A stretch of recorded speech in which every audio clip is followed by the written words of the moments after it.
নতুন সূর্য, নতুন বছর, নতুন স্বপ্ন। বাংলার নতুন বছরকে বরণ করে নেয়ার আয়োজন অন্য যে কোনো সংস্কৃতির চেয়ে আলাদা, রঙিন আর প্রাণবন্ত।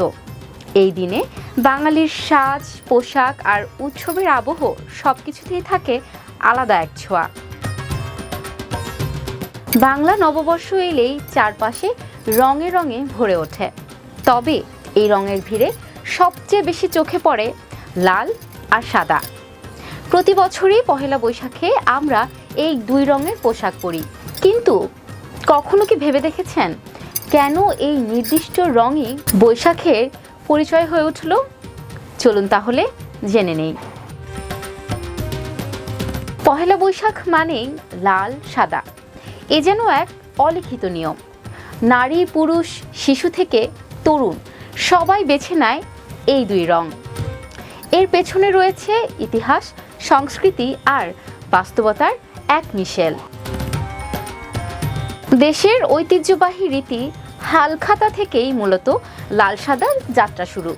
বৈশাখে ব্যবসায়ীরা নতুন হিসাবের খাতা খোলেন। সেই খাতায় লাল মোড়কে আর সাদা পাতাই হয়তো এই রঙের ইতিহাসের সূচনা করেছে। এছাড়া সনাতন ধর্মীয় উৎসবে সাদা জমিনে লাল পাড়ের শাড়ি পরার প্রচলনও এই রঙকে জনপ্রিয় করে তোলে। সময়ের সঙ্গে সঙ্গে এটি উৎসবের প্রতীকে পরিণত হয় এবং বৈশাখেও ছড়িয়ে পড়ে। ইতিহাসের আরেকটি ব্যাখ্যায় বলা হয়, মোগল আমলে খাজনা লাল কাপড়ে বেঁধে দেয়া হতো। সেই প্রথা থেকেও বৈশাখে লাল রঙের ব্যবহার এসেছে বলে ধারণা করা হয়।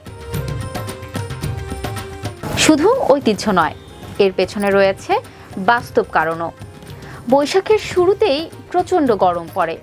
সাদা রং শরীরকে আরাম দেয়, আর লাল রং শক্তি, উচ্ছ্বাস এবং নতুন সূচনার প্রতীক। তবে সময়ের সঙ্গে সঙ্গে ফ্যাশনেও এসেছে পরিবর্তন। এখন লাল সাদার পাশাপাশি কমলা, সবুজ, মেরুন সহ নানা রঙের ব্যবহার দেখা যায়। তবে লাল সাদার আবেদন এখনো অটুট। বৈশাখের পোশাকে ফুটে ওঠে বাঙালির ঐতিহ্য, আলপনা, মাটির পুতুল, বাঘ, প্যাঁচা ইত্যাদি।